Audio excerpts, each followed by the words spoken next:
예, 집회를 마쳤습니다. 또 계속해서 2부 순서를 시작하도록 하겠습니다. 십자가 지고 오직 주의 은혜로 다시 복음 앞에 등 저희가 잘 알고 또 하나님께 자주 올려드리는 귀한 찬양들을 작사 작곡하셨습니다. 예배 담당 사역을 오래 하셨고 현재 충청북도 충주시 에레모스 교회를 이끌고 계십니다. 김영표 목사님 반갑습니다. 안녕하세요. 반갑습니다. 여러분들 20주년 축복하고 축하합니다. 할렐루야. 네, 목사님 너무 열정이 넘치시고 설교를 듣는 내내 주님의 권능, 파워, 두나미스가 제가 그 단어가 계속 떠올랐어요. 또 초대교회를 지향하시고 또 다니엘서 12장 3절 말씀을 또 바라보고 계시고 또 할 수 있다, 하면 된다, 해보자 이렇게 외치시는 그 모습이 참으로 저희 성광교회와 같은 말 또 같은 마음으로 와닿았습니다. 주님께서 오늘 목사님을 저에게 보내주심에 진심으로 감사드립니다. 감사합니다. 초대해 주셔서. 네, 저희가 앞서 짧게 말씀을 나누었을 때 목사님께서 지금 하나님께서 저희에게 주시는 그 시대적 계시가 있다라고 말씀하셨어요. 그 부분을 좀 먼저 저희가 좀 들어볼 수 있을까요? 계시라는 말의 뜻은 감추어졌던 것이 드러나는 것이 계시의 영역이죠. 그리고 그 계시의 영역은 또 한 가지 지혜의 영역으로도 나올 수 있죠. 지식의 영역으로. 그래서 아까 조금 전에 전해드렸던 말씀 중에 내 백성이 지식이 없어 망한다 했던 그 지식은 세상이 말하는 뭐 스펙이나 졸업증이나 수료증과 관련된 영역이 아니라 하나님 아버지의 의도를 파악하는 지식의 영역. 그러니까 하나님 이미 다 말씀해 주셨잖아요. 하나님이 말씀해 주시지 않고 따라오라는 것이 아니라 하나님은 이미 다 모든 것을 말씀해 주셨다. 그래서 너는 마음을 다하고 뜻을 다하고 힘을 다해 내 하나님 여호와를 사랑하라. 일어날 때든지 앉을 때든지 누워 있을 때든지 길을 갈 때든지 이 말씀을 기록된 것을 지키고 내 자녀에게 부지런히 다 가르치라. 이것이 사실은 이스라엘의 쉐마, 그리고 우리는 그것을 쉐마 신앙이라 이야기하죠. 그러니까 하나님께서는 모든 걸 다 주셨는데 뭐냐면 마치 한꺼번에 부어주면 요만한 그릇에 다 담을 수 없으니 주님은 계속 부어주시는 거죠. 계속. 그래서 이 그릇에 우리의 유한이라는 그릇 속에 무한을 부어주시는 건 그것은 계속이다. 계속. 그런데 이 영역 가운데 우리는 시대를 살고 있지 않습니까? 시대. 사실 시대가 많이 변했죠. 그러나 그 시대 속에 변화된 어떤 그라운드 자체가 바뀐 거, 그리고 또 문화도 바뀌고 또 한 가지 양태도 많이 바뀌어진 이 시대 속에서 하나님 아버지의 계시와 하나님 아버지가 우리에게 자녀된 우리에게 주셨던 그 지식은 변하지가 않는다. 그것이 푸른 마르고 꽃은 시드나 주의 말씀은 영원하다라는 말씀에 변개치 않는 영역이다. 우린 이것을 진리라고 이야기한다. 그러기에 이 진리를 오늘 이 시대에 접목해서 재해석하는 것이 아니라 이 상황, 이 시대를 말씀 앞에 비춰봐야 된다는 거죠. 그로 인해서 뭐냐면 우리가 이 시대 속에서 말씀으로 인해서 우리가 인도함을 받는 영역으로 가야 된다. 그런 입장에서 우리에겐 계시와 우리에겐 지혜의 영역, 지식의 영역이 정말 필요하다. 그래서 우리가 말씀을 공부하고 이것을 초대 교부들, 초대 수사들은 렉치오 디비나라고 이야기했습니다. 이것은 뭐냐면 거룩한 말씀 읽기, 거룩한 말씀 묵상. 그래서 우리 안에 사실 큐티, 콰이어탐이라는 영역이 있지만 이 영역이 약간 좀 일일 공부하는 듯한 느낌으로도 사람들에게 좀 약간 이렇게 된 것 같아요. 그것이 아니라 우리의 하루하루를 살아가는 주의 말씀은 내 등이요 내 길의 빛이라는 그 말씀처럼 나를 인도하시는, 이끌어가시는 영역이죠. 그래서 이 영역을 우리는 이 마지막 때에 계시적 영역으로서 우리는 감추어질 것을 드러내시는 그 하나님의 놀라운 영역 속에 우리가 매일매일 먹듯이 매일매일 맛있게 주의 말씀을 우리 안에 집어넣는다. 이것이 너무 중요하다 싶습니다. 네. 네. 목사님, 저희가 그 성광교회 귀한 청년 대표들을 오늘 뽑아서 왔어요. 그래서 그 대표들이 목사님께 또 질문을 드리고 싶은데 우선 김슬기 자매가 목사님께 먼저 질문 드리겠습니다. 네. 목사님, 오늘 이렇게 질문 드릴 수 있는 시간이 있어서 너무 감사하고, 제 질문은 작곡, 작사하신 찬양들이 정말 은혜롭고 저희가 정말 많이 찬양 드리는 곡인데 이걸 어떻게 하나님이 인도하심을 받아서 곡을 지으셨던 그 과정이 궁금하고 또 어디서 아이디어가 나오셨고 또 이렇게 단숨에 쓰시는지 아니면 오래오래 고치시는지 그 과정이 많이 궁금한 것 같습니다. 네. 짧게 얘기하면, 뭐, 하나님이 저에게 주신 것 같아요. 주신 것 같은데, 그 주셨다는 걸 다른 말로 얘기하면, 저는 원했어요. 하고 싶었다. 하고 싶었다. 그래서 두드리라. 그리하면 열릴 것이다. 제가 예수님을 믿은 게, 제가 고등학교 1학년 때, 뭐 더 많은 얘기를 할 수 없지만 저희 어머님이 시한부 인생 6개월을 선고받으셨어요. 근데 그분께서 지금도 살아계세요. 하나님 아버지께서 저희 어머님을 살리셨죠. 그 여정 속에 저도 이제 예수님을 믿게 됐는데 제가 그 가운데 저에게 통로가 됐던 것은 찬양이었어요. 찬양을 통해 내가 위로를 받고 찬양을 통해 내가 어떻게 살아가야 할지 찬양을 통해 내가 일어나고 찬양을 통해 영표야 너는 소중한 자야 라는 것을 이게 마치 받는 듯한 느낌이었어요. 그러다 보니까 나도 찬양 만들고 싶다라는 거였어요. 그런데 한 번도 피아노를 배워보지도 않았어요. 제 손 한번 보실래요? 제 손. 크죠? 이 손으로 피아노를 치고 싶은데 집도 가난해가지고 피아노를 배울 수가 없었어요. 참고로 저는 지금 피아노를 우리 애들이 놀려요. 우리 첫째 아들은 진짜 피아노를 너무너무 이렇게 잘 치고 뭐 유튜브로 저희 예배를 보시면 알겠지만 뒤에서 다 백업하고 인도하는 우리 큰아들의 피아노 실력은 저는 이제 조금은 수준 이상의 영역이 아닐까 싶습니다. 그런데 저는 피아노를 지금도 이 세 손가락밖에 못 쳐요. 이 세 손가락. 그것도 우리 아들이 아빠는 다른 사람들이 오른손을 치는 걸 왼손을 치고 왼손을 치는 걸 오른손을 친다고 얘기해요. 이걸로. 근데 이걸로 하는데 이것도 뭐냐면 너무 배우고 싶어가지고 이렇게 눈동냥으로 해가지고 배운 거예요. 그래서 나는 메이저든 마이너든 다 모르고 나는 그냥 C, D, E, F, G 원 코드만 딱 쳐요. 그런데 저는 지금도 악보를 못 그려요. 악보를 못 그려요. 아까 노래를 금방 만드시냐 했는데 노래는 교회를 교회되게도 멈출 수 없는 사랑도 오직 주의 은혜도 주의 십자가 지고 이것은 그야말로 거의 10분 만에 만든 노래예요. 다 10분 만에. 10분 만에 멜로디를 만든 게 아니라 10분 만에 가사와 멜로디가 한꺼번에 이렇게 나와요. 그럼 저는 이것을 핸드폰이 없었던 시절에는 조그마한 소형 녹음기에 바로 했고 주의 십자가 지고는 그것은 청량리 역 광장에서 만든 노래예요. 그때 제가 어두운 곳을 가고 있었는데 그때 이제 여름날 젊은이들이 MT, 그때는 MT라는 게 있었거든요, 한국에. 그래서 이제 또 여름에 이제 농활 같은 거 가면서 이제 성경 공부 이제 시켜주러 가는 그때 청년들이 이렇게 갔더니만 이게 모르는 청년들 한 20여 명이 청량리역 광장에서 막 하늘을 향해서 이렇게 찬양하고 막 노래하는 거였어요. 와, 그게 너무 멋있는데 갑자기 그때 쓱 스치고 간 게 주의 십자가 지고 나 그곳에. 그래서 어떻게 그때는 뭐 카페도 없고 어디 갈 수도 없고 그리고 금방 이것을 잊어버릴 것 같아가지고 뭐냐면 화장실 옆에 쪼그려 안 들어가지고 저기 있는 그 꽉대기 하나 뜯어가지고 거기다가 그 주의 나오는 가사부터 그냥 주의 십자가 지고 나 그곳에 가리니 계속 적으면서 음을 까먹을까봐 대충 1은 도, 2는 레, 3은 미 해가지고 똑똑똑똑 샤프심으로 적어가면서 박자를 세가면서 3, 2 그래서 계속 기차 안에서 계속 그것만 묵상해가지고 나중에 녹음할 때 그것을 녹음해서 만드는 거죠. 하나님 저 만들고 싶어요. 하나님 저 정말 주님 찬양해요. 주님 제게 주세요. 하나님은 제게 놀라운 연주 실력은 주시지 않았죠. 사실 지금도 배우면 돼요. 그러나 이제는 그럴 때가 아니 이제는 다른 것에 더 영역을 할 때다.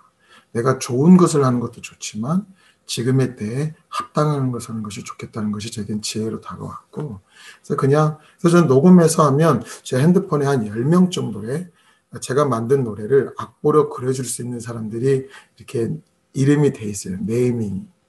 그 사람들 쭉 봐가지고 다 보내요. 그러면 그 사람들의 거의 수준은 서울 예대, 뭐 호서대 예대. 그래서 다 전문가들이 해줘요. 그것도 기쁜 마음으로. 예, 저의 좋은 음악 친구들입니다. 예, 감사합니다. 끝. 네, 감사합니다, 목사님. 이어서 저희 박연주 자매가 또 질문 드리겠습니다. 안녕하세요, 목사님. 청년 박연주라고 합니다. 제가 드리고 싶은 질문은요, 온라인 예배에 관한 질문인데요. 작년부터 시작된 코로나 바이러스 감염증 확산 이후 많은 교회들과 그리고 예배들이 온라인으로 대체되어 진행되어지고 있는데요. 지금 저희 청년부도 기도 모임이 온라인으로 진행하고 있습니다. 저희 청년부가 온라인 모임을 준비하면서 저희 청년부 찬양팀과 셀 리더들이 함께 고민해왔던 부분은 온라인 찬양이 도대체 어떻게 해야지 최선일까라는 부분인데 어떻게 할 수 있을까요? 오케이. 이 얘기를 할 때 저는 신학적인 얘기를 먼저 하고 싶습니다. 그 신학적인 얘기는 신학의 논의나 혹은 어려운 얘기가 아니라 성령님에 대한 영역이죠. 성령님의 영역인데 성령님의 가장 큰 특징 중에 하나는 성령님이 살아계시다는 것입니다. 아멘. 성령님은 동일하신 성령님이 지금 저의 이 한국의 충주라는 곳에 있는 어느 산자락에 있는 저의 이 방에도 성령님이 계시고, 그리고 우리 조금 전에 질문하셨던 우리 박연주 자매님의 그 장소에도 성령님이 계시다.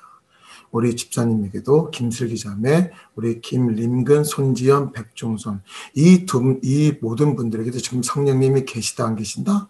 계신다. 근데 계신다는 것이 우리에게 개념의 영역이 아니라 이 영역이 우리에게 생명의 영역이다. 아멘. 우린 이 얘기를 다른 말로 할 때 성령님 내 안에 계십니다. 할렐루야. 한번 연주자매님 마이크를 껐지만 저를 따라 한번 해보세요. 성령님 내 안에 계십니다. 할렐루야. 근데 이게 다른 성령님이 아니라 지금 우리 집에 계신 성령님이 우리 연주자매님의 거기에도 계신 거예요. 이것이 얼마나 놀라운 신비이고 은혜예요. 할렐루야. 그럼 뭘까요? 이게 뭘까요? 결국에는 우리가 예배하느냐 안 하느냐죠. 우리가 예배하느냐 안 하느냐. 그런데 이것이 인식의 영역이 중요하다는 거죠. 우리가 정확하게 인식을 하게 되면 그 인식 가운데 우리가 예배할 수 있다는 거죠. 첫 번째, 성령님이 모든 곳에 온라인이든 뭐든 간에 성령님이 계신다. 그런데 그 성령님은 우리의 개념이 아니라 그분은 실제 살아계신 분이시다. 그렇다면 지금 저의 목소리가 연주자매님에게 가고 있죠. 맞습니까? 그렇죠? 그럼 이 영역이 제가 하는 말이 연주자매님에게 조금이라도 은혜가 되고 있어야 안 되고 있어요? 솔직하게 되고 있죠. 예. 그렇다면 이 은혜가 된다는 건 뭐냐면 연주자매님의 주변의 눈을 통해서 모든 보여지는 상황이 그 은혜의 력 안에 뭐냐면 보이는 것이 다르게 보일 수 있다는 거죠. Right? 맞죠?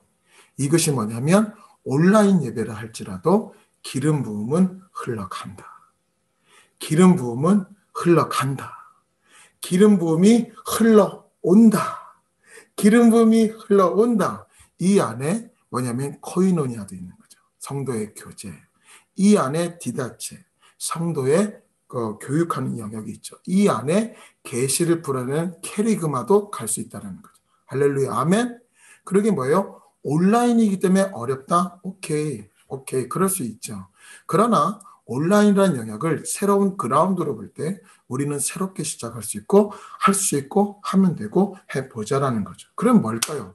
결국에는 코로나 팬데믹이 우리에게 왔던 것이 큰 영역이 뭐냐면 사람들에게 처음 당해보는 것이고 사람들이 지금까지 살아왔던 삶의 스타일이나 영역과 너무나도 판이하게 다르니 우왕좌왕하고 그리고 뭘까요? 좀 어렵고 그리고 불편하다. 그리고 이 안에 질병과 관련된 거니까 위험하다라는 영역. 즉 우리 안에 갖고 있는 불안과 염려의 영역이죠. 이것이 우리 마음을 꽉 치는 거죠. 그리고 이 영역 속에 사람들은 결국 먹은 것이 드러나는 거예요. 먹은 것이 드러난다. 그러기에 결국에는 하나님께서는 코로나로 우리를 때리신 것이 아니라 이 쉐이킹 타임, 바로 총체적인 흔들림의 이 쉐이킹 타임을 통해서 하나님께서 우리를 뭐예요? 정신 차리게 하시는 영역이 있다라는 거죠. 있다. 하나님이 우리에게 코로나를 주시지 않았어요. 하지만 하나님의 절대 주권 가운데 코로나는 허락하셨죠. 제가 농사를 짓고 있어요. 농사를 짓는데 그래서 제 손을 보면 굳은 살이 많은 거예요. 근데 봄바람이라는 이름과 달리 무지하게 세요. 아주 봄바람이 그렇게 셀 수가 없어. 그런데 농부들이 그런 얘기를 해요. 봄바람이 센 이유는 바로 봄바람이 세야 겨울 동안 자고 있었던 나무들을 깨울 수 있다는 거예요. 나무들이 깨어나야 나무들이 뭐예요? 정확한 시기. 봄바람이 언제 부냐면 4월에서 5월 초까지 불어요. 3, 4, 5 초. 이때 불 때 그때 나무가 그 뿌리에서 물을 빨아 오르지 못하면 나무는 그 해의 가뭄에 죽어요. Right?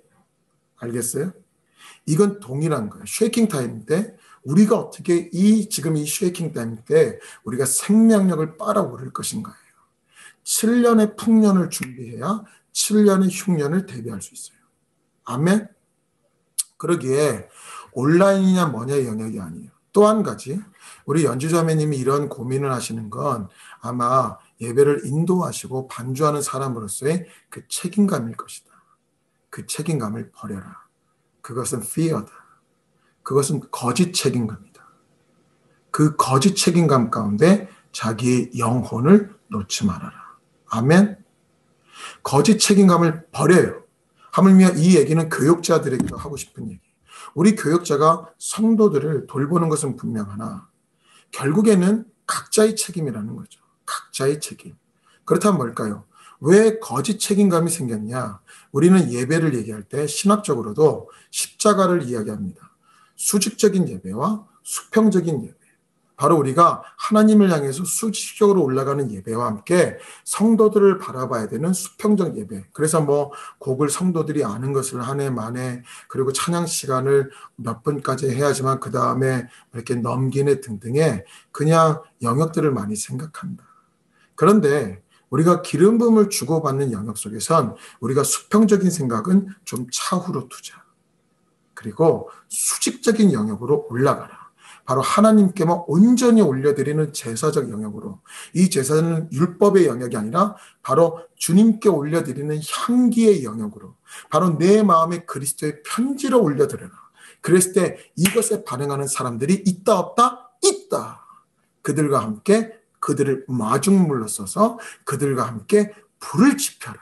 그 불이 맨 처음엔 모닥불일 수 있지만 시간이 지나면 그들은 장작들이 몰려들기 시작할 것이다. 오늘 이 계시가 연주자매님을 통해서 워싱턴 성곽교회 청년부에게 이 말 치어다 왈라카. 아멘. 아멘. 아멘이죠. 지금 기름 부음 흘러가죠. 가잖아.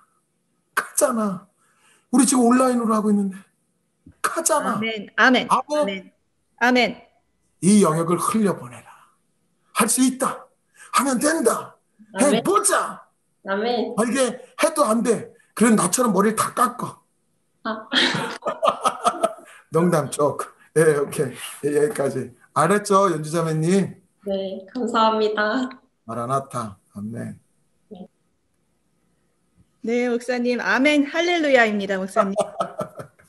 네, 저희 다음 순서는 손지연 자매인데 앞으로 질문자들은 목사님께 질문 드린 다음에 마이크 좀 켜두시면 더 좋을 것 같아요. 목사님이 이렇게 대화를 원하시니까 지연 자매 질문해 주세요. 네, 목사님 그 유튜브 온라인 영상으로 너무 예쁜 아이들이랑 함께 이제 찬양하는 모습 보면서 개인적으로 진짜 감동을 많이 받았는데 이렇게 직접 만나서 질문할 수 있는 기회를 주셔서 정말 정말 감사합니다. 제가 드리고 싶은 질문은 다름이 아니라 제가 너무 부족하지만 주님 은혜로 우리 성강교회 어린 아이들 찬양을 이제 인도를 하고 있는데요. 우리 아이들, 그리고 저희 가정에서도 앞으로 주님께서 주실 우리 아이들, 어떻게 하면은 어떤 마음가짐으로 제가 아이들의 찬양을 인도를 도우면 하나님께서 좀 더 기뻐할 수 있을까? 그게 좀 궁금합니다. 아이들이 너무 어리다 보니까 춤이나 이제 노래 이런 거에 조금 너무 집중하게 되는 게 아닌가 이런 생각이 들어서 어떤 마음가짐으로 어떻게 찬양을 해야지 하나님께서 더 기쁘게 받으실 수 있을까요? 네, 제가 답을 하겠습니다. 하지만 제가 또 질문 한 가지를 드릴 테니 우리 손자매님께서 답을 해주시길 바랍니다. 아멘. 우리 결혼하셨잖아요. 그리고 사랑하는 남편이랑 결혼하셨는데 축복하고 제가 드릴 질문은 애를 셋 이상 낳겠다. Yes or no입니까? 아멘 하겠습니다. 주시는 대로 할렐루야. 아멘. 그리고 그 옆에 있는 남편이 지금 셋을 어떻게 먹여? 막 이렇게 생각을 하셨다면 이것도 거짓 책임감입니다. 그래서 나를 지으시고 보내시고 부르신 분은 주님이시다. 그래서 주님께서 나를 통하여 가정의 제사장된 김린근을 통하여 하나님께서 우리 가정을 아름답게 이끄실 것이다. 아멘. 아멘. 아멘이죠. 그게 바로 부모의 마음이고 조금 전에 제가 부족하지만 제가 우리 아이들 앞에서 찬양 인도를 합니다 했는데 사실 그 영역도 fear의 영역이에요. 거짓의 영역이다. 지연자매님은 부족하지 않습니다. 지연자매는 절대 부족하지 않습니다. 왜 그럴까요? 그건 하나님이 지연자매님을 택하셨고 예수님이 지연자매님을 위해서 그분의 목숨을 아낌없이 내놓으셨고 그것과 함께 지연자매님을 다시 부활케 했고 지연자매님을 승천케 하셔서 예수님 보좌에 함께 앉히시며 이제 지연자매님을 예수님처럼 하나님을 아빠 아버지라 부르게 된 양자의 영을 받은 바로 법적인 자녀됨의 관세를 갖고 있기 때문에 그렇습니다. 할렐루야. 아멘. 이 얘기가 뭘까요? 지연자매가 부족하지만 얘들아 내가 니네들 앞에서 그러니까 니네들이 내 말 좀 들어줘. No! 아니야. 그건 성경에 나와 있는 겸손이 아니에요. 그것은 세상이 말하는 겸손이다. 그것은 어찌 보면 사단의 속임수에 넘어가는 영역일 수도 있다. 그럼 뭘까요? 얘들아 선생님은 하나님의 딸이야. 하나님의 딸. 그래서 하나님의 딸에게서는 이러한 태도와 이러한 말이 나가는 거야 라고 하면서 본인의 말부터 고치는 거죠. 이전 것은 지나갔으니 손지연의 입에서는 하나님 나라의 언어만 나온다. 아멘. 그러니까 이민을 준비할 때 세 가지를 준비했죠. 하나는 언어, 하나는 문화, 그리고 하나는 생활의 방식, 디테일한 영역. 이 세 가지 중에 특별히 언어를 배워가지 않으면 미국 땅에서 이민의 삶을 살고 계시는데 살아내기가 어렵다. 그렇죠. 그럼 우리가 뭐예요? 우리의 시민권이 이쪽은 미국, 나는 대한민국 아니잖아요. 맞죠? 손지연 자매님은 시민권은 어디예요? 손지연 자매님의 시민권은 하늘이다. 하나님 나라의 시민권자. 그렇다면 우리는 하나님 나라의 언어를 써야 된다. 그렇죠? 하나님 나라의 문화, 하나님 나라의 생활 방식. 그러게 손지연 자매님의 입에서 나오는 건 시온에 이미 거듭난 자로서의 위치와 태도를 잡은 상태에서 나와야 된다. 얘들아, 우리 주님을 찬양하자. 할렐루야. 그러면서 아까 우리 박연주 자매님에게 이야기 드린 것처럼 뭐냐 하면 수직적 예배로 가라라는 거죠. 수직적 예배로 갔을 때 이 아이들이 떠들 수 있어요. 이 아이들이 떠들 수 있고 이 아이들이 말을 듣지 않죠. 이때 뭐냐면 글쎄요. 제가 만약에 저희 공동체에서 저희는 사실 가정집 교회인지라 사실은 뭐 어린아이와 어른들이 다 같이 예배합니다. 그런데 희한한 건 저희 집에만 오면 그렇게 떠들던 애들도 뭐냐면 2시간, 2시간 반, 3시간을 그 자리에 앉아서 요록하고 예배합니다. 이건 얼어붙은 채로 예배하는 것이 아니라 철저히 한 가지를 알죠. 지금은 내가 떠드는 시간이 아니구나. 지금은 요구르트 먹는 시간이 아니구나. 지금은 조용히라도 있어야 되는 시간이구나라고 그 예배 시간에 함께 예배하는 것에 대한 에티켓을 이 아이들은 저희 가정집 교회에서 그것을 애들은 인식합니다. 왜냐하면 그래서 애들이 잘 못 들은 어른들의 말로 전하는 설교라도 찬양과 이것을 2시간 반 이상 3시간씩 합니다. 전혀 문제가 없습니다. 이건 훈련의 영역보다도 그 공동체 문화죠. 문화. 그러기에 제가 있는 곳에서는 그런 문화인지라 저는 만약에 애들이 떠든다 그러면 선생님 이전에 애들부터 불러다가 저는 다 혼을 냅니다. 아까 이제 조금 전에 사전에 우리가 얘기한 것처럼 저는 몽둥이냐 지휘봉이냐 이 영역을 들고 애들하고 얘기를 하죠. 그리고 하지만 애들은 저의 사랑을 알고 그래서 지연자매님이 그 문화와 위치 가운데 그리고 이런 것이 그 교육부서에 있는 담당 사역자와의 어떤 영역 속에서 얘기하는 거죠. 사실 교회가 너무 세큘러화 됐다는 거예요. 제 생각에. 너무 세속주의가 됐다. 그러니까 애들을 위해서 계속적으로 서비스를 하려고 한다는 거죠. 그러니까 나중에는 이렇게 뭐 곰 인형 탈수고 나오고 호랑이 탈수고 나오고 이래서 애들 앞에서 뽀뽀 본지 교회인지 모르게 애들한테 레크레이션을 하는 건지 예배인지 모르게 움직인다. 이거는 예배의 수평적인 신학적 영역을 하기 위해서 시커 서비스도 아닌데 이 영역을 한다? 그러면 시커 서비스, 그러니까 이 열린 예배, 시커 서비스의 문제점 중에 하나는 뭐냐면 예배가 계속적으로 사람들을 위해서 있는 예배가 되는 거죠. 그거는 어렵다. 그러게 위치와 태도를 우리 손지현 집사님이 잡으시면 된다. 그렇게 또한 엄마가 되면 된다. 그러면 이 가정은 놀라운 신앙의 유업을 받는다. 할렐루야. 할 수 있다. 아멘. 된다. 해보자. 아멘. 아멘. 끝. 네, 이어서 림근 형제님이 질문 드리겠습니다. 안녕하세요, 목사님. 네. 저희는 1세대 부부로서 하나님께서 자녀도 주시기를 기도하고 있습니다. 앞으로 태어날 우리 아이들이 목사님 자녀처럼 하나님을 알 수 있도록 저희처럼 1세대 부모들이 가장 노력해야 될 특별한 점들이 있다면 어떤 것들이 있을까요? 우리 아까 이제 조금 전에 이제 사전에 서로 이제 인터뷰를 좀 하는 영역을 얘기했을 때 우리 좀 이따 이제 백종선 형제님이 이제 할 질문하고도 연관이 좀 될 텐데 사실 현대 사회에서 자녀들에게 먹이고 입히고 너무 가르치고 이 영역이 사실은 계속적으로 비본질이 강화됨으로 인해서 너무나도 이제 서비스적이고 부대 비용이 너무나도 많이 늘어났다는 거죠. 그래서 많이 벌어야 되는 이 상황이 온 거예요. 참고로 저희 공동체에 있는 한 애기 엄마가 있어요. 애기 엄마가 있는데 자녀가 둘이에요. 근데 그 애기 엄마가 자녀들을 둘을 보는데 저한테 문자를 보냈어요. 목사님, 아무래도 저희 두 아이들을 교육시키기 위해서 아빠 혼자 보는 걸로 너무 안 될 것 같아서 제가 아이들을 어디다 맡기고 제가 나가서 맞벌이 하기로 했습니다. 목사님 어떨까요? 괜찮을까요? 목사님이 한마디만 좀 해주시면 감사하겠습니다. 그래서 제가 짧게 그분에게 답을 보냈습니다. 메일로. 내 아이들을 가르치기 위해 내 아이를 다른 데 맡기고 내가 나가서 일을 한다고요? 내 아이들을 가르치기 위해 내가 내 아이들을 다른 곳에 맡기고 내가 나가서 일을 한다고요? 싱글맘도 아닌 맞벌이라는 영역 속에서?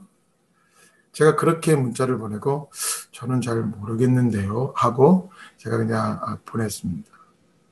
그저 돈을 버는 이유가 내 아이를 잘 가르치기 위함이라는 거예요.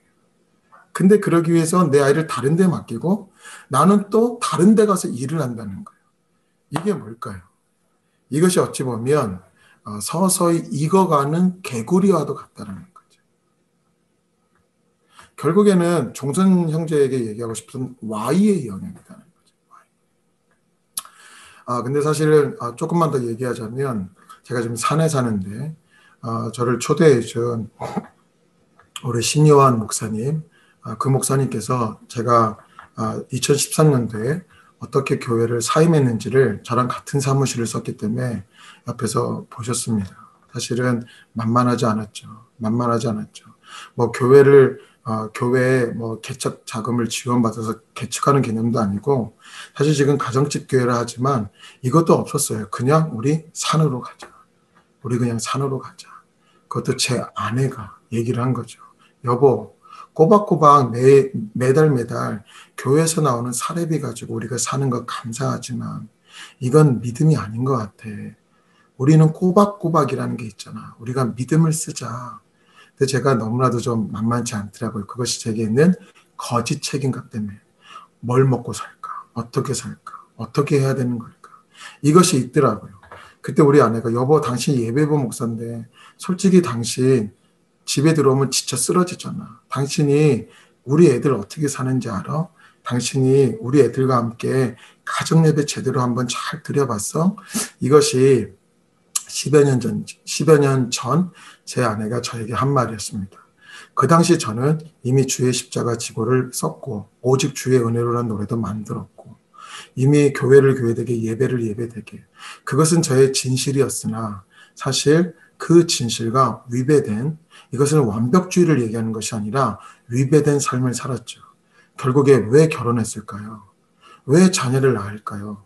하나님이 우리에게 나라와 민족을 만들어 주신 것이 아니라 하나님이 우리에게 만들어 주신 공동체는 정확하게 두 개밖에 없습니다. 하나는 가정이고 하나는 교회입니다.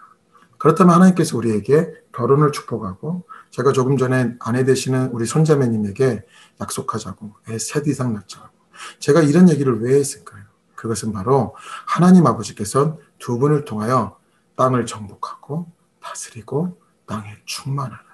할렐루야. 그러려면 그것이 하나님 나라고 교회고, 그것이 교회와도 같은 가정이다. 그러려면 림근 형제를 그 가정의 제사장으로 세웠다, 안 세웠다? 세웠다. 림근 형제님이 그 가정의 제사장이다. 그렇다면 제사장이 하는 일이 무엇일까? 그것은 가르치고 먹이고 입히는 영역을 넘어서 이 자녀들이 하나님을 볼 수 있고, 이 자녀들이 하나님 나라의 언어와 하나님 나라의 생활 방식과 하나님 나라의 문화로 살 수 있는 것, 그것이 바로, 비록 그것이 유명한 어떤 대학의 졸업장은 아닐지라도, 그것이 그 어떤 곳의 수료증은 아닐지라도, 왜냐하면 사단이 주는 것 중에 잘못된 것 중에 하나가 비교의식이거든요. 비교의식 가운데 불안과 염려가 나오는 거거든요. 내가 비교의식으로 내 자녀를 가리키면 우리는 끊임없이 허상을 쫓게 돼 있다. 목회도 마찬가지다.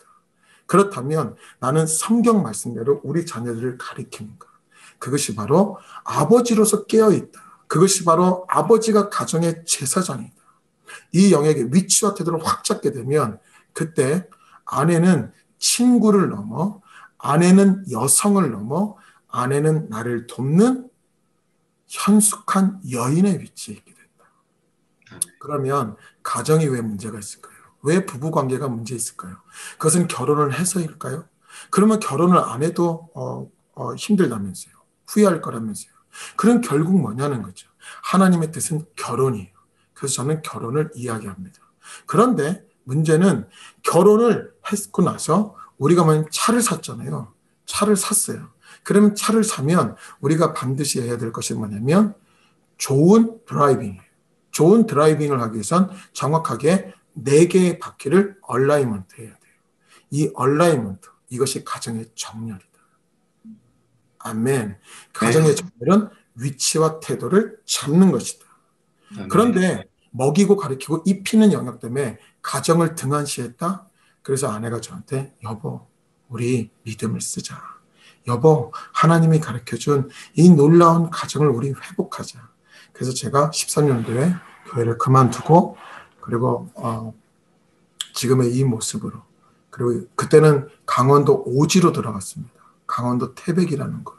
태백시도 아닌 해발 800m에 저희 집 혼자 탄광 인부들이 쓰다 남은 곳을 누가 리모델링 해놓은 그 탄광 인부 휴게실에 가서 제가 2년을 살고 지금의 자리로 와서 저희가 한 6년 정도의 삶을 지금 살아가고 있습니다. 네, 답이 충분했는지 모르겠습니다. 네, 네, 다음은 백종선 형제가 질문하겠습니다. 안녕하세요, 목사님. 네. 제 질문은 이제 직장 생활을 하면서 교회에서 섬김도 하고 또 그러다 보니까 이제 가끔은 부담감도 느끼고 또 시간 시간 사용이랑 우선순위를 어떻게 둬야 될지 이런 여러 가지가 이제 질문입니다. 오케이. 내가 종선 형제님한테 한 가지만 질문해도 괜찮아요? 네, 오케이. 예수님 믿어요? 예, 믿습니다. 진짜 믿어요? 진짜 믿습니다. 좋아요. 그러면 삶과 예수님 둘 중에 한 가지 선택하면 뭘 선택할래요? 예수님을 선택하겠습니다. 네, 그럼 답은 다 끝났어요. 아멘. 네. 할렐루야, 할렐루야. 기름 부음은 흘러간다. 할렐루야. 온라인을 통해 기름 부음은 흘러간다. 네. 네, 사실 제가 이 질문을 뜬금없이 좀 여쭤봐서 좀 신뢰가 되지 않았나 싶기도 한데 사실 답은 간단한 거거든요. 부자 청년이 왔어요.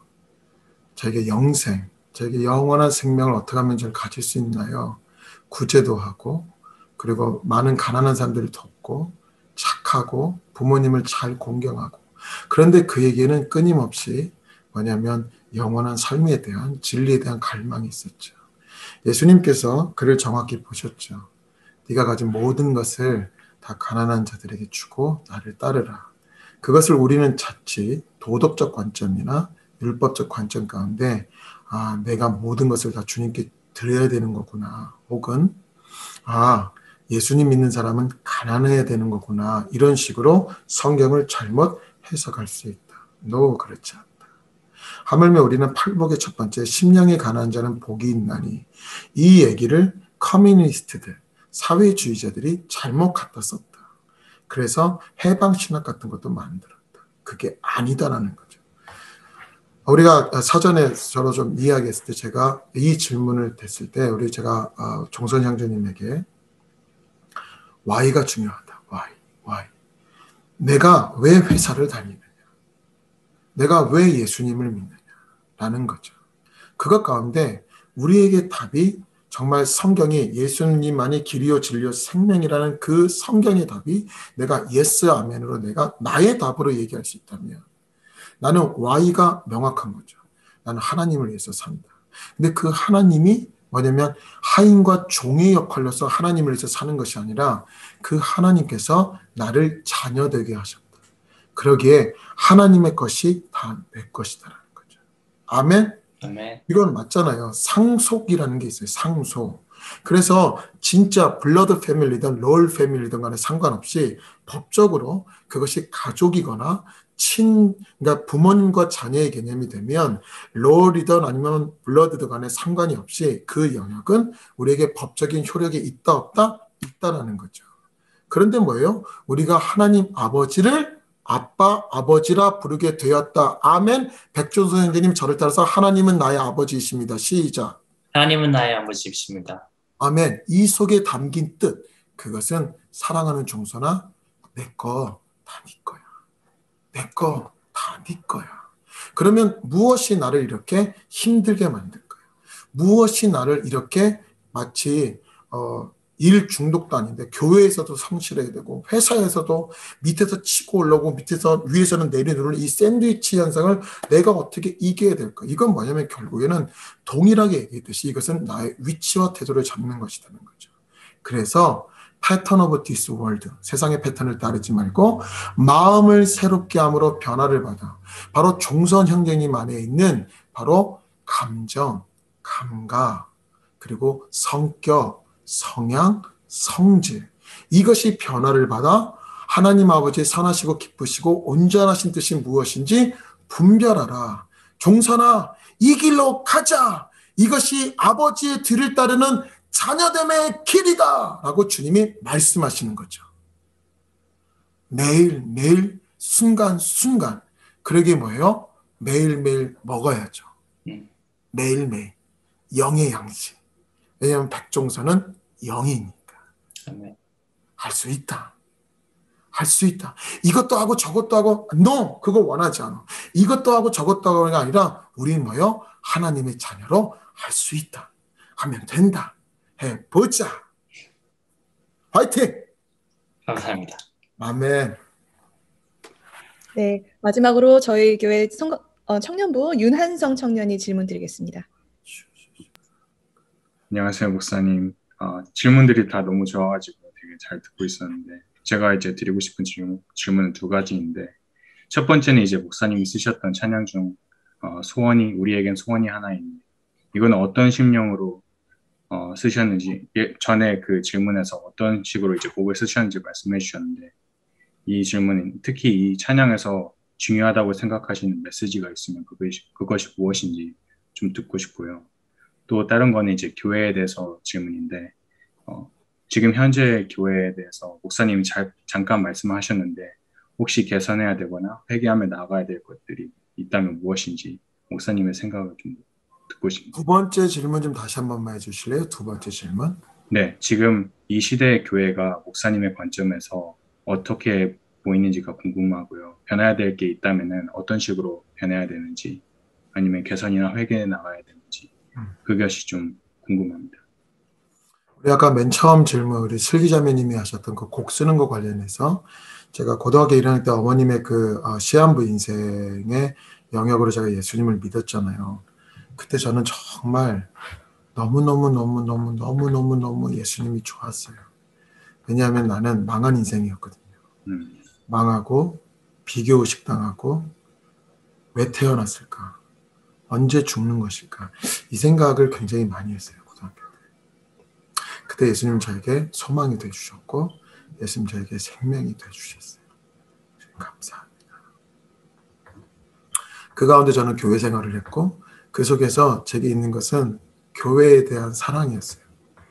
근데 그때는 내가 교회의 문을 먼저 열고 교회 문을 맨 마지막에 닫고 그 교회 가서 청소하고 봉사하고 이것이 교회를 향한 사랑의 전부라고 생각했던 것 같아요. 지금은 뭐 코로나 때문에도 어렵지만 제가 고등학교 시절 당시 한 1980년대 때 그 당시에는 철야 예배라는 것이 있었습니다. 그러면 저녁 8시부터 금요일마다 한 새벽 4시까지. 그럼 저녁 8시부터 12시까지 일부 달리는 거죠. 그것도 그때는 기타나 피아노 같은 것이 개척교회 같은 데는 없어서 그냥 큰 드럼이 아니라 그냥 북 하나. 이것을 그냥 쿵쿵쿵 치면서 찬송가 첫 장부터 끝장까지 가사는 다른데 음은 다 똑같아요. 그것을 계속 부르면서 정말 주여 하면서 일부 그리고 여름에 12시에 마치면 나가서 수박 한 덩이 먹고 다시 이제 12시 반이나 1시쯤에 다시 2부 그러면 새벽 4시에 끝나요. 그러면 목사님이 자 이제 금요 철야 예배 마쳤습니다.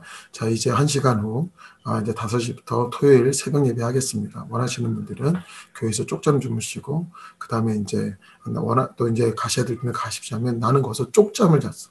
그러니까 교회 장의자에서 쪽잠 잡았나? 난 그 시대 너무 맛있어. 너무너무 좋아. 할렐루야, 너무너무 좋아. 이거는 거린, 이게 노숙자가 아니라 예배실에서 잔다? 예배당에서 잠을 잔다? 그건 거의 완전히 나의 그 사랑하는 주님의 품 안에 앵겨가지고 자는 듯한 느낌이 너무너무 좋아. 근데 그때 자고 했는데, 교회에 대한 사랑이 너무 제 안에 있었어요. 그러면서 이제 신학교를 가고, 또 이제 사역의 길을 가면서 있었던 너무나도 많이 교회는 많은데 다닐 교회가 없다.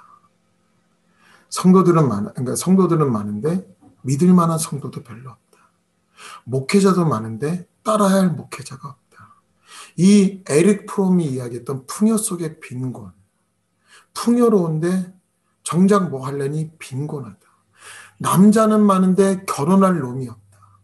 뭐 이런 거 있잖아요. 그죠?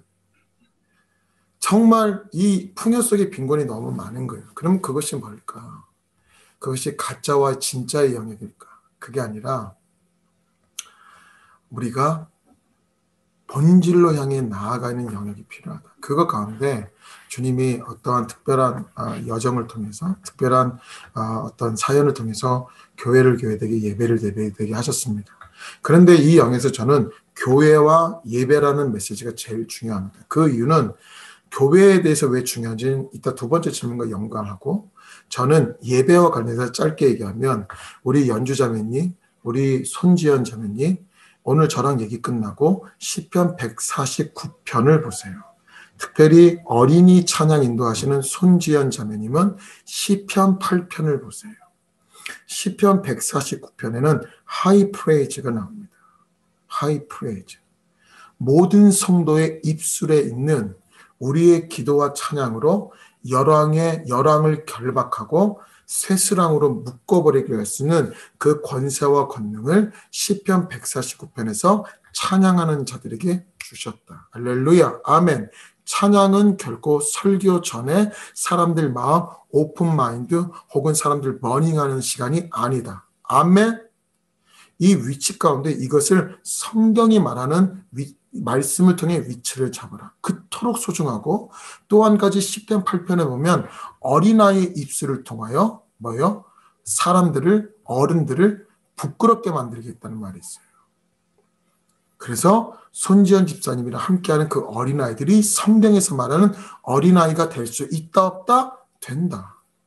그 아이들은 하나님의 특정함 가운데 바로 믿는 자의 가정에 태어나게 하시고 그 아이들이 교회에서 있게끔 하니까. 그럼 뭘까? 이 아이들이 그런 아이들이라는 걸 알려주면 된다. 그러니까 뭐예요? 이 마지막 때의 예배는 그러한 예배다. 이 마지막 때 예배는 방송 큐시트가 아니다라는 거죠. 이 마지막 때 예배는 음악의 3요소에 갇혀있지 않다. 아멘? 이 마지막 때 예배는 음악이 주가 아니다. 이 마지막 때 예배는 음악의 3요소를 따라야 되는 것도 아니다. 이 마지막 때 예배는 큐시트도 아니다. 이 마지막 때 예배는 조명도 아니다. 이 마지막 때 예배는 사람이 몇 명 참여했느냐가 아니다. 할렐루야! 그러게 박연주 자매님 기름 부음은 온라인을 통해서 흘러갈 수 있다 없다? 흘러간다. 할렐루야! 아멘이죠.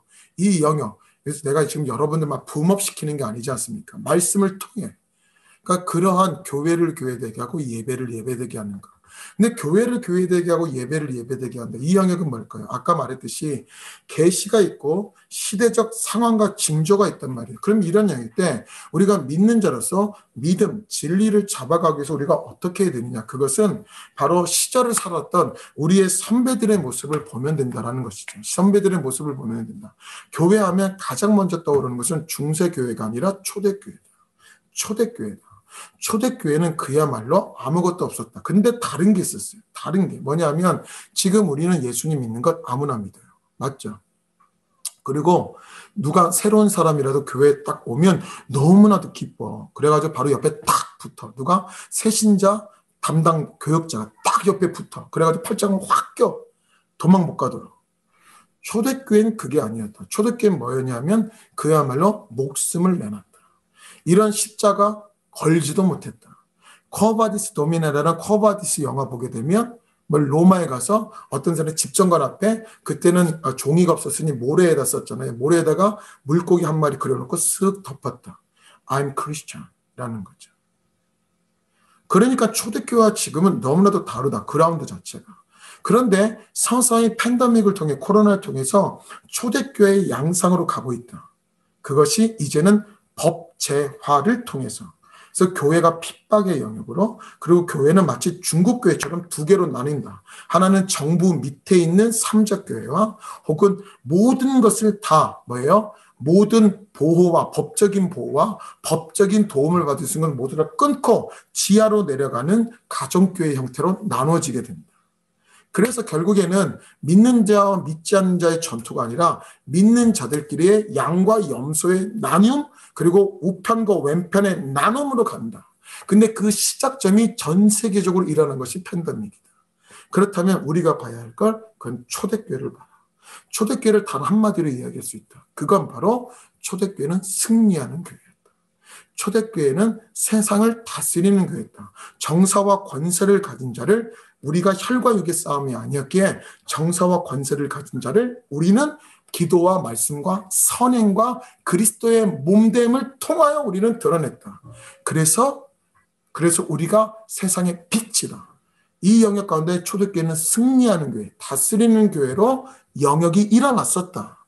이 가운데 마지막 때 교회, 승리하는 초대교회의 DNA를 받은 승리하는 교회로, 다스리는 교회로 마지막 때 교회는 일어설 것이다.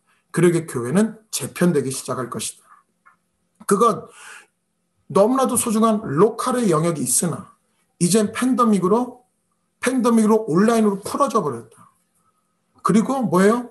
온라인이 있는데 지금도 이곳에서 누가 예배를 어떻게 했는지 누가 알겠어요? 결국은 이제 자기가 자기 스스로의 결정을 할 수밖에 없다. 그리고 옛날에는 교회당 안에서 성도들을 우리가 양육할 수 있었지만, 목양할 수 있었지만 이젠 그러기도 어려운 시절이 왔다 안 왔다? 왔다. 하물며 백신으로 인해서 우리가 이제는 교회를 쉽게 왔다 갔다 할지라도 이미 온라인에 길이 들어져 버렸기에 이미 이곳저곳에서 이미 코로나19 전부터 새벽 예배는 저 교회, 수요 예배는 저 교회, 그리고 금요시면은 또 다른 교회, 주일 예배는 이 교회, 이런 식으로 하면서 교회를 계속적으로 한 사람이 교적엔 있으나 사람이 너무나도 흩어져 버렸다. 근데 거기에 코로나까지 불어왔다. 팬데믹이 오고 온라인 예배가 정착이 됐다. 이것이 신학적으로 맞는 안 맞는을 떠나서 이젠 신학적으로 안 맞아요 얘기를 해도 사람들에게 이미 열어졌기에 이 영역을 막을 수 없는 그라운드가 됐다. 그러기 이제 계시록을 정확히 보라는 거죠. 계시록은 마지막 때 교회가 일어나죠.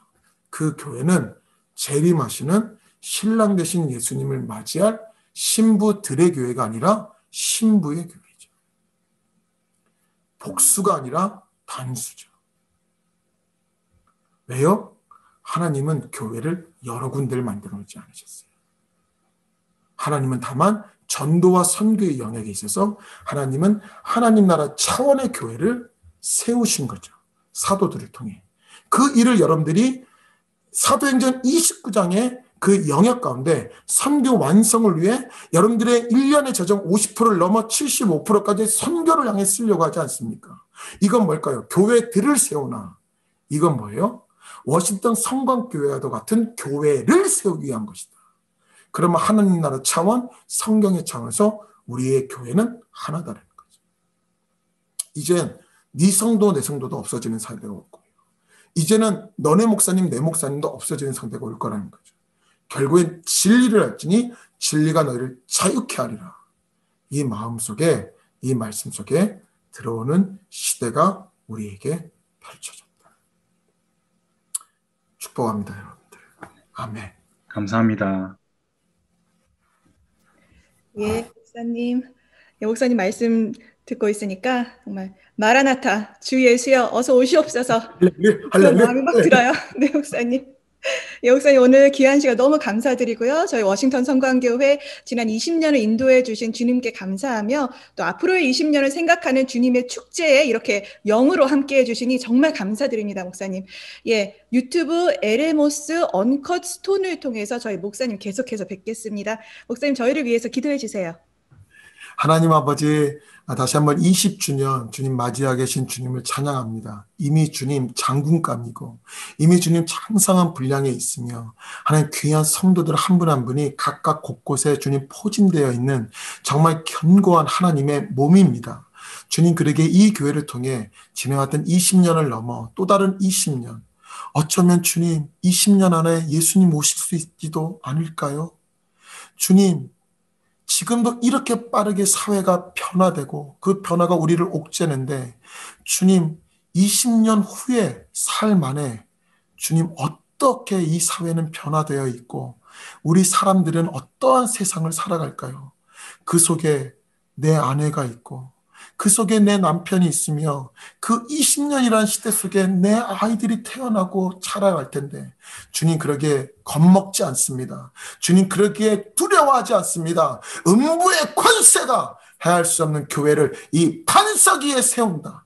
하나님 이 교회는 반드시 다니엘 12장 3절의 말씀처럼 하나님 놀라운 해처럼 빛나는 교회가 더욱더 될 것입니다. 하나님 담임 목사님 정말 주님 앞에 올려드리며, 하나님 많은 교역자들 주님 손에 올려드리며, 장로님들과 교우들을 주님 손에 올려드리며, 특별히 이 교회를 이어갈 다음 세대들, 하나님 주님의 몸된 교회를 지키며 주님의 몸된 교회를 교회답게 세워갈 이 귀한 청년부를 선출하는 청년부를 세우실 주님을 찬양 감사합니다. 주님, 그렇습니다. 할 수 있다 하면 된다 해보자. 할 수 있다 하면 된다 해보자. 할 수 있다 하면 된다 해보자.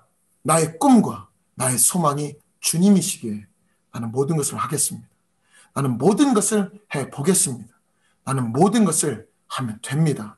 감사 그저 감사 드리며 존귀하신 이름, 이제 곧 오실 마라나타 주 예수 그리스도의 이름으로 기도합니다. 아멘.